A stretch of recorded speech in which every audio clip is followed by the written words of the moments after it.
Günther von Kluge. Let me tell you about Field Marshal Günther von Kluge. Born in 1882, he was one of Hitler's top commanders. By 1944, he was in charge of defending France against the Allied invasion after D-Day. But on August 19, 1944, something shocking happened.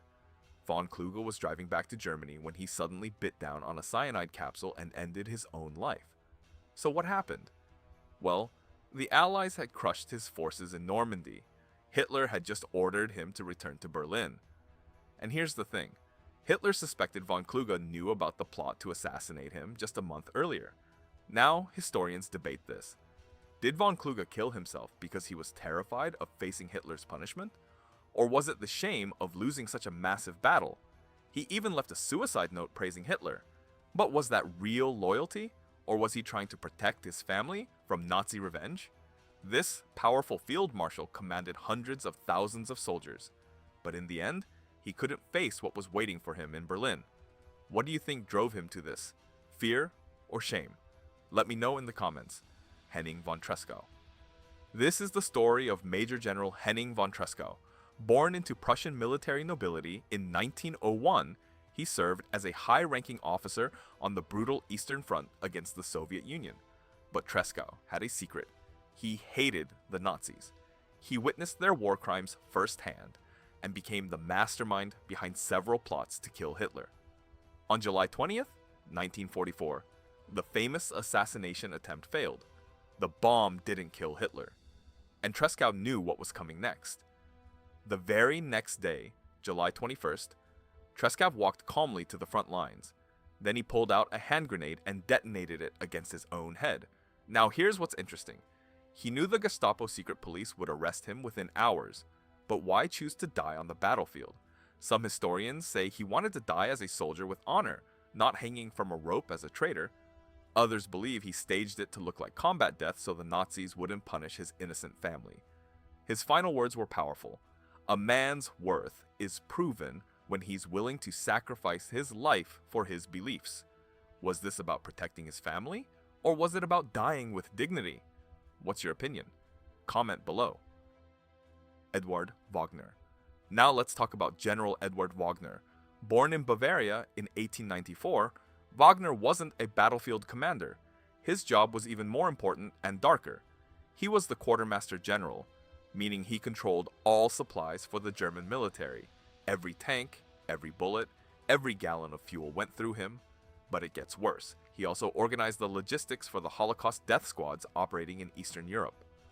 Wagner knew everything. Every crime. Every secret.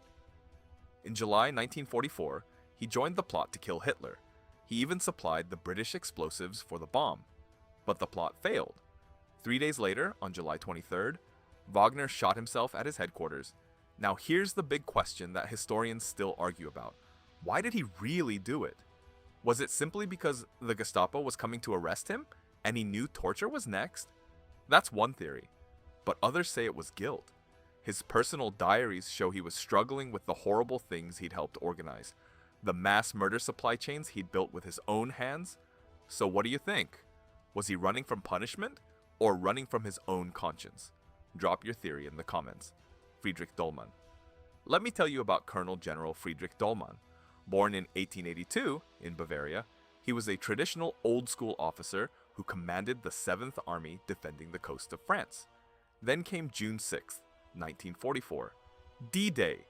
American forces landed on the beaches and Dollmann's army was absolutely crushed. Just 3 weeks later, on June 29th, Dollmann suddenly died. The official report said heart attack, but most historians today believe he actually committed suicide by taking poison. And the timing is very suspicious. You see, he'd just been ordered to meet with his superiors to explain the catastrophic defeat. Hitler was known for executing generals who failed him. So here are the theories. Some say Dollmann killed himself because he was terrified of being executed for losing the battle. Others say it was pure shame. He couldn't face his fellow officers after such a massive failure. But there's a darker theory. Some historians wonder if Dollmann knew too much about why the Atlantic Wall defenses were so weak. Was he being set up as a scapegoat? Was he silenced? A perfectly healthy 62-year-old general dies right before a crucial meeting? What do you believe? heart attack, suicide from fear, or something more sinister? Let me know your verdict in the comments. Hans Krebs. This is the story of General Hans Krebs. Born in 1898, Krebs had a unique background. In the 1930s, he served as a military diplomat in Moscow, became fluent in Russian, and deeply understood Soviet culture. By 1945, he'd risen to become Hitler's very last chief of staff, appointed just days before everything collapsed. On May 1st, 1945, Hitler committed suicide in his bunker in Berlin. Krebs was given a crucial mission: negotiate surrender with the approaching Soviet army. He met with the Soviet generals, but they demanded unconditional surrender. Krebs returned to the bunker with the bad news. The next morning, May 2nd, Krebs shot himself. Now here's what makes this so interesting. Krebs spoke perfect Russian. He'd lived in Moscow. He knew Soviet culture better than almost any German officer alive.